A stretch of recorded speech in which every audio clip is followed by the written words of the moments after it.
Hello, my friends. Welcome to the Christ and Coffee podcast. Today we have our friend Lal joining us from North Carolina to discuss what happened in Myanmar on February 1st, where a military coup happened and took place. Lal is a friend of mine from our seminary days at Princeton Theological Seminary. It's so good to see you again, and it's great to catch up. How are you doing, my friend? I'm doing well. Thank you, Haig and Jeremy. Thank you, and thank you for this opportunity to talk to you with you both, and Christ and Coffee. I love it. Yeah. Are you drinking some coffee today, or? Yes, here. Wonderful. What does your mug say? My mug says Providence Presbyterian Church, 1767 to 2017, 250th anniversary. That's where I currently serve. That's very impressive. So that is impressive. That was America was founded in 1776. Is that? Yep. Yep. Our church is older than America itself. Wow. That's awesome. I pastor a church that's 125 years, and for a lot of churches in New York City, that's really old. But that just totally trumps the length of the age of my church. So that's pretty impressive. Well, what's the history of the church? Is it just colonialists being like, "Hey, we're Presbyterians. Let's create this." No, the early settlers, they Scottish Americans settlers, started the church. Actually, the church started literally on a rock. That's where they start preaching, and then natives of this community family donated the land, and then they started a church. And over 250 years of history, and also I think 11 congregations are being born. Sister churches are here around city, and wow. that's a history. Yeah, that's great. Now let's talk about your Burmese or Myanmar culture. Before we jump into the coup that happened, can you tell us how old the country is, the history of your people? The history of Myanmar, it's a long history. But the modern history was the country got its independence from Great Britain in 1948, and then the people enjoyed democracy for until 1962. That's when military coup happened. So since 1962, most of the time, the country is under military rule until 2011, when military's power was officially dissolved, and the country was experimenting democracy. It was more of hybrid democracy. 25% of power was still under the military. So sadly, the military took control of the country again on February the 1st, the day, a few hours before the winning party was about to take oath for a second term. So that's what happened. Now, when you say, just to describe for our listeners, it may seem unfamiliar, when you say that the country is under military rule, or 25% is military rule for a while and 75% is under democratic rule, just practically, what does that look like? What does it mean to be under military rule as a citizen of Myanmar? Yep, I grew up there until I was 17. I was there, and military control everything with their iron fist, and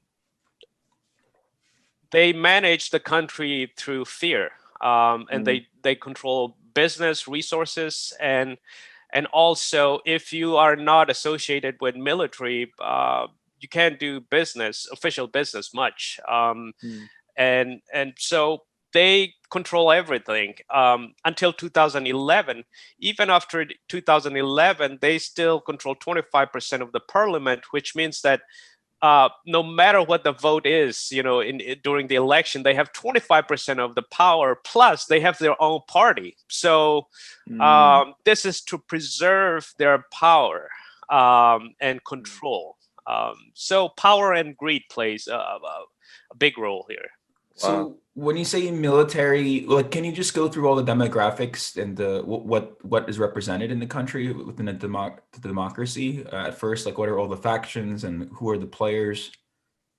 Yeah. Myanmar, military has its own culture, and since 1940s, 30s, 40s, they're the biggest group.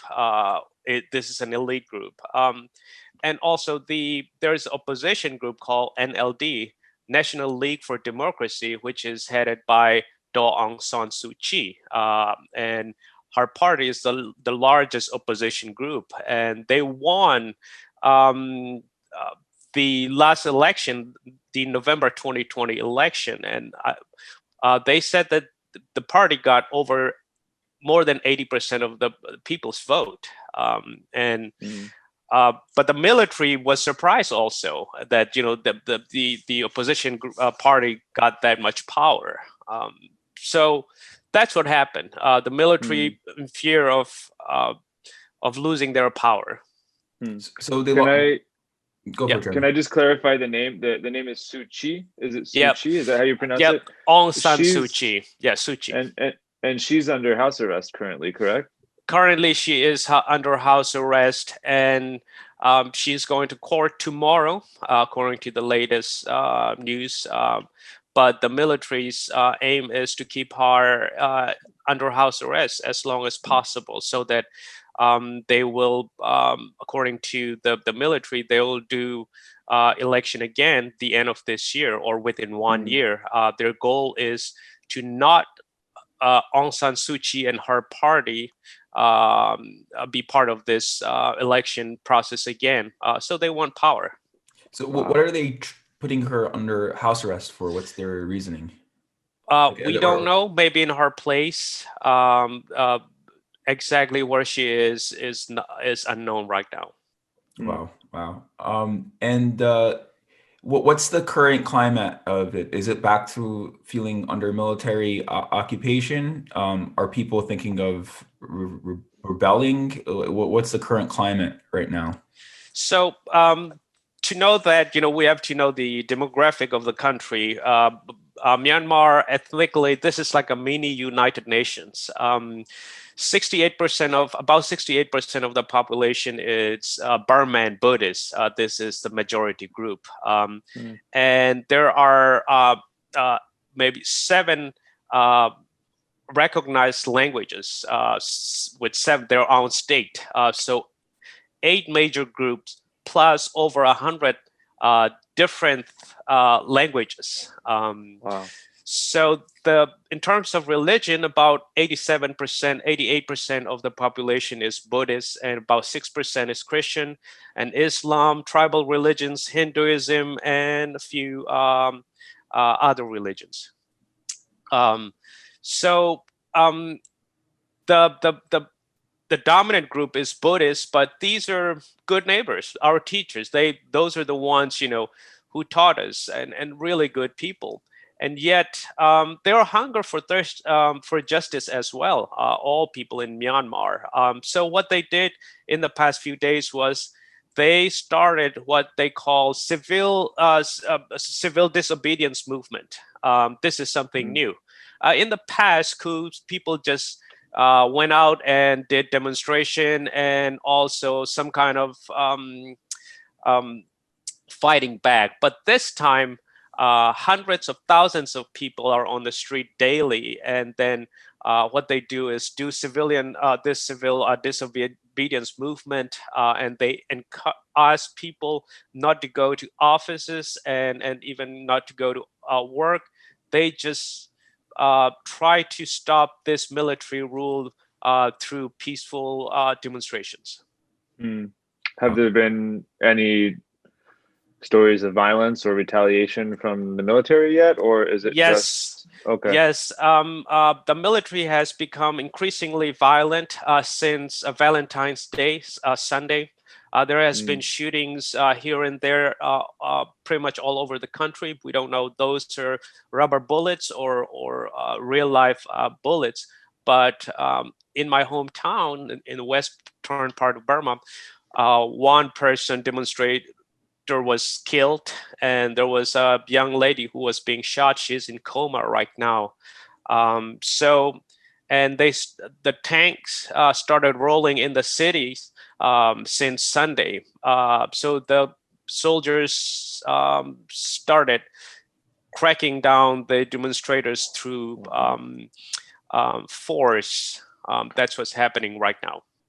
So what has the international response been so far? Because, I think we mentioned offline before we started the interview that Armenia had a situation where, it was pretty, devastating, and the international community was fairly silent. There wasn't much recognition or notification of, any sort of injustice going on. So has that been similar in Myanmar? Has the international community made any comment or, Yes. intervened at all?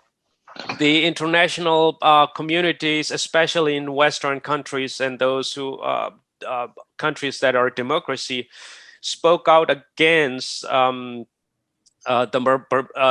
coup, the leaders, the military leaders, and even by the Biden administration took some steps and started doing some economic sanctions. But the sad thing is that at the United Nations Security Council, China and Russia refused to call this a coup. It means they work with the Burmese generals, and we see Russian-made tanks and armored vehicles, and China. Chinese officials recently visited, before the coup, and then met with the generals, and for sure the Chinese are behind also. So that's a sad situation. Although you do economic sanction against those who are in power right now, powerful countries like China and Russia are behind, and they have their economic interests. And also for China, they're interested in Burma is a very strategic location because of where it is right now. China wants to access the Indian Ocean and also natural resources from Myanmar, and that next door neighbor India is also very careful because their main enemy is China, and they don't want Myanmar dictators to completely side with China also. So that's where they are, and those who suffer are the people. What are the natural resources you mentioned? Gas, natural resource, timber, and jade, and very rich in natural resources. Much of them used to go to China, and with this administration, the fear is that it'll go again. And the sad thing is that that's how the military run the country, the money from China. Wow. Interesting. How is is it internet lockdown? How are you getting news? Because I feel like the media war is so important these days, with false information, immediate information. Do people have internet access to just post these protests or to the fact that they're being shot at? Right. In the past 2 to 3 days, the government started shutting down internet access from around 1 a.m. to 9 in the morning. And nighttime is the most fearful time for public because military leaders would go to local houses and arrest leaders who organize demonstrations, and that's when they restricted the internet, the use of internet, so that people can't communicate or send out information to the outside world. Now, the NLDR, this is the opposition to this military rule. Do they not have like independent military resources or police force or some sort of martial force? Not at all. Not at all. Wow. Yeah, and Buddhists, the majority Buddhists are just nonviolent movement. It's one thing they do. I mean, people in general, Christians and Buddhists and Islam, all the native Burmese people are quite pacifist, I should say, and they know that taking arm against military won't work. And we're talking about this is the military that is very capable of doing bad things for its citizens. And just in 2017, they persecuted minority group called Rohingya. And Yeah. they said that as many as 700,000 people are in Bangladesh right now. And this regime caused the largest refugee camp in the world right now. Wow. In that group of refugees, what's their background?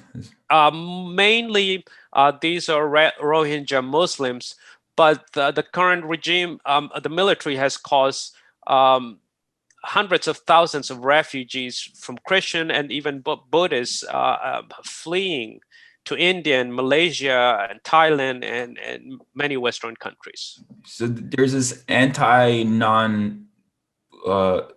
there's this purist movement. I'd say there's the persecutions due to they just don't want anything of a diverse background that's different than their own, or that may be true, but what they claim is that they want to unify the country. And Myanmar, as I mentioned earlier, has so many ethnic groups, and many of them are non-Burman or Burmese. And then because of the government's long ruling with iron fist, some ethnic groups just want to break away from the government or even from the country. That's what the militaries claim. But deep down, the problem is power and greed. They just want to control everything. It sounds familiar to a story that we may have heard as Armenians. Yeah, and it's almost the same tactic from our genocide and forced uprootings in the early 20th century. Mm-hmm. Yeah, similar narrative, right? It's about power, it's about consolidation of power, and it's about defeating any sense of diversity towards that end. Yep. Wow. And the various, so within the country Burma or Myanmar, was there native groups that go back to just as old as the Burman, or is it just? Yeah, this is the British legacy. Once the British came, they conquered what used to be Burma, mainly the plain people, and then the hill tribes. Throughout history, most of them were not under any nation, because Burma is, has so many hill tribes who are independent with their own chiefs, and then the British put them all together in one nation, and they left. So different languages, different cultures, are put into one country. That was a mess. Yep. It typically is. Yeah. Is Britain historically responsible at all for the formation of the military? Does it have a through line to establishing the military that currently exists as the no, the current military actually was started by the father of the opposition group NLD, Aung San Suu Kyi's father, actually. General Aung San was the one who started the Burmese, what they call Tatmadaw, or military group, to oppose the British government, and later Japanese occupation, and got independence from the British. So it's Aung San Suu Kyi's father who started Tatmadaw, and now the military, Tatmadaw, is the one who imprisoned her. Wow, what a rich irony. Yeah. Wow. Yeah, they need to make probably a movie about this when it's all done. Sadly, most of my knowledge of this comes from Rambo 4, where it takes place in Burma, correct? I'm sure there's some inaccuracies in that movie, but that's sadly the case with a lot of our knowledge. It has to be pulp culture produced to receive knowledge. Can you tell us more about your personal story and your background? You grew up there. How did your family become Christian, and how did you end up here? Personal story. I belong to a group called Mizo, and it's under Chin in Myanmar. Mizo's most of Mizos live in northeast part of India, but our people are divided by the border, international borders. So we have some people in India side and some people in the Myanmar side. Wow. And we got the gospel, the good news of Jesus from Welsh missionaries late in the 19th century. The good news came through the Welsh in northeast India. And then my family moved to the other side of the river, or the Myanmar side, for economic reason, and also to teach and preach the gospel. And then I was born there. My dad was a Presbyterian minister and evangelist also in Myanmar for a while. And he came to the U.S. Just to study for further education. And while he was here, there was a riot going on in 1988, just like what's going on these days. And it was not safe for him to come. But he was here, and then my mom later joined him. But in those times, all the communications were controlled by the government. So we had only about 3 phone calls in 10 years. So I didn't see my dad from the age of 7 to 17. And we later joined our parents in 1998. That time they were like strangers. And then we had to learn English from the beginning. So we used fingers, sign language, and then learn the language, the culture. It was a big adjustment. But the church in the U.S., the church was the one that helped us and gave us warm clothes. And I remember when we came to this country, it was winter, and American church gave us clothes to wear, food to eat. They helped us a lot, and that's when I started noticing the love of God, and Christians everywhere are God's people who help others. Wow. Beautiful. Anything you would ask the church right now with the current crisis to pray into, to do in regards to what's happening currently? Yes. Yeah. I would like to ask all the viewers, first of all, thank you. And secondly, I would like to request that you pray for the people in Myanmar, and both Christians and Hindus and Muslims and all the people there. And people are thirsty for righteousness. And one of my friends posted on his social media, he's from Myanmar, he posted Sermon on the Mount, and I was surprised to see that. And blessed are those who hunger and thirst for righteousness, for they shall be satisfied. And they are hunger for justice and spiritual renewal and for hope. As Christians, what we can do, and the best weapon we have, is prayer, and prayer works. So please pray for my home country of Myanmar, and every prayer is helpful. Well, do you feel, just before we close, I just love to get your perspective, because there's, I don't know, there's just a lot of touch points that are similar to what happened here in the States just a few weeks ago in January with the Capitol and the riots that took place there, and whatever you want to call it, whether it was an attempted coup or whether it was, whatever it was, it wasn't pretty. And I'm curious to know from you, like, as somebody who's experienced all of this in Myanmar and coming here to the States, what was it like for you to see that event take place? With so many parallels. I mean, there's voter fraud concerns or claims. There's a big victory and the beginning of a congressional session and the voting in. It's like all parallel to what was happening there in Myanmar just a few weeks ago. So I'm just curious from you, as a Christian brother who's experienced this and gone through this, and then to see it here in the States, what was that like for you? Yeah, democracy is fragile, and also what in Myanmar, the reason the government's the military leaders' reason for a coup is voter fraud, and the election happened in November, and then they claimed that there was voter fraud, and here also we heard those things, and we have to pray, and also we have to speak out, and whether we are the left or right. I mean, for the betterment of the country and for the benefit of all people. And if there is no peace and forgiveness and understanding of one another, if we don't listen to one another, we can't have peace. Even in this country, we learned that. So I think respecting people's opinion and listening, empathetic listening, and caring about others, and that's the only way we can move forward and make a peaceful society. And government is important for peace and the well-being of the people. Beautiful. Yeah, absolutely, man.